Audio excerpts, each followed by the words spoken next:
everybody, welcome to my channel. Today I'm going to give you some tips to help a child deal with trauma. I'm Rita and today it's all about you.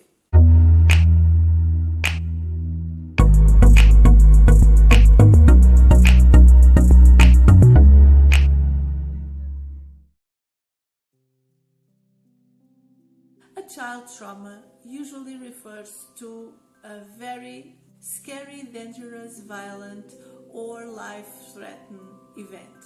And this event can happen directly to a child or somebody near her, which also can cause a trauma or an impact reaction as a result of seeing or hearing another person being seriously hurt or injured. A child can live a stressful and dangerous single experience, but also suffer a kind of chronic trauma, repeatedly and prolonged, that expose her to abuse, bullying or domestic violence. And all of these are complex trauma that unfortunately many children nowadays may eventually suffer during their early life. Trauma symptoms depend mostly on the age of the child, but the most common are changes in the sleeping and eating habits, show signs of fear, scream, cry, regressive behavior like thumb sucking or bedwetting, the loss of interest in play and being with friends and family, become moody and angry, struggle in school, physical issues like head and stomach aches, feel depressed, anxious, be disrespectful, substance abuse, and suicidal thoughts.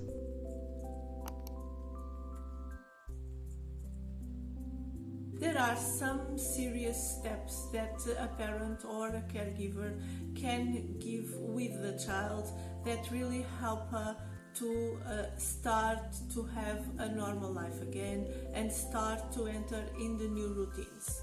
Make the child feel safe again is one of the most important and probably the first thing to do with a child. Gain her trust, make plans, keep routines and keep promises are all the items that are needed for this trust to be built again. Try to minimize the media expose and engage in a much more often talks and plays with the child. Without no pressure, try to listen and try to make a way of understanding what the child is trying to say to you. Make the child understand the differences between right and wrong and what is acceptable and what is not acceptable for her as an individual and in society in general too, as well as trying to make her express their own emotions, trying to make her understand which emotions they are, and try to help her in all of this process, being there for her, being open-minded and not really pressure the child. Another thing that is very important is your own behavior in front of all of these issues and all of these things that the child can even start to feel.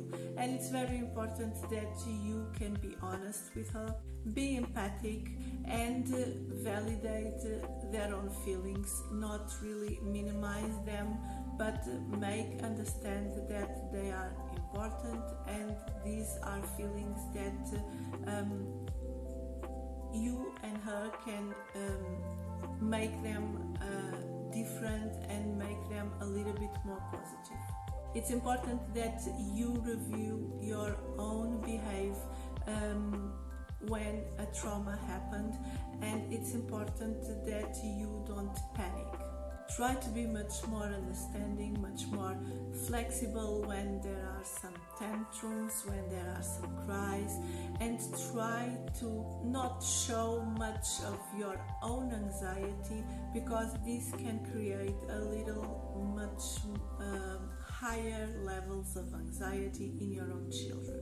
Give to the child an extra attention, but also give her the opportunity to control things. It's important that you let the children start to choose stuff from the daily life in order for her to feel that there are things in her life that she has control. If you are a parent, probably you will have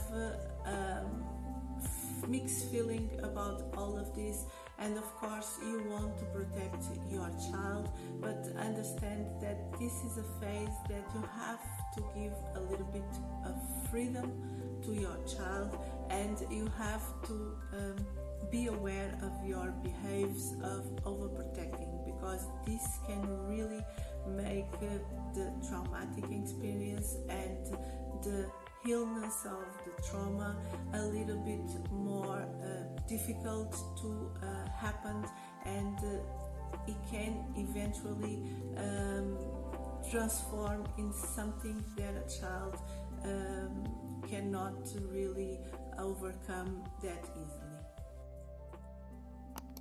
Encourage in the child healthy behaviors, having healthy food choices and healthy sleep patterns. Try to encourage to have more sports during their week life, trying to engage with the child in some outside or outdoor activities. Try to encourage the child to have a much more group union, family activities.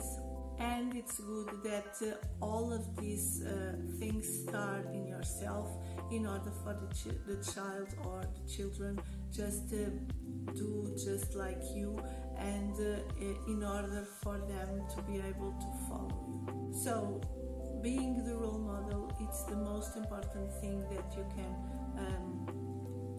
give to your children. It's one of the big lessons of life. It means that they can trust you, and it also not just provides self-confidence and self-esteem in the child, but also provides a better relationship between you and your child. Understand that overcoming a trauma is not very easy. It's not very easy for an adult, and it's even more difficult for a child. So understand that probably a child that suffered a traumatic experience, probably she needs to have some other professional help to help her with all these issues. And in that way you can try to understand how is the child behaving after a while, if there are PTSD symptoms, if the child's social life and family life it's not improving, if she is revisiting the trauma, or if she is avoiding all the things concerning to that experience. If you can see that the child is depressed or anxious, or that she can express some suicidal thoughts or some tendency to hurt herself, these are all signs that she needs professional help. Even if she is having a professional help, maybe she needs to have some adjustments, maybe she needs some kind of other kind of help, maybe for a little while she needs some kind of medicine. And it's important, all of these facts and all of these signs, that you are aware in order for you to evaluate your child needs. And if you are a parent or a caregiver, understand that these mental health professionals, they can also not just help the child, but they can help you helping the child. So it's important for you to maybe contact a healthcare provider, particularly in the mental health area, and try to understand your own issues with the trauma and your own behaviors in order for you to be able to deal with this situation, and also in order for you to have tips and some advices on how to address all the issues with this child, having the thought that all of the people involved just want that everything will be okay, and all the professionals involved, they just want the well-being of you and your child. So that's all for today, guys. I hope you like it. I hope you subscribe to the channel, leave a thumbs up, share with a friend, comment if you want, and next time we'll have a very special episode because it will be our video number 100. So I hope you stay tuned, and I'll see you next time. Bye.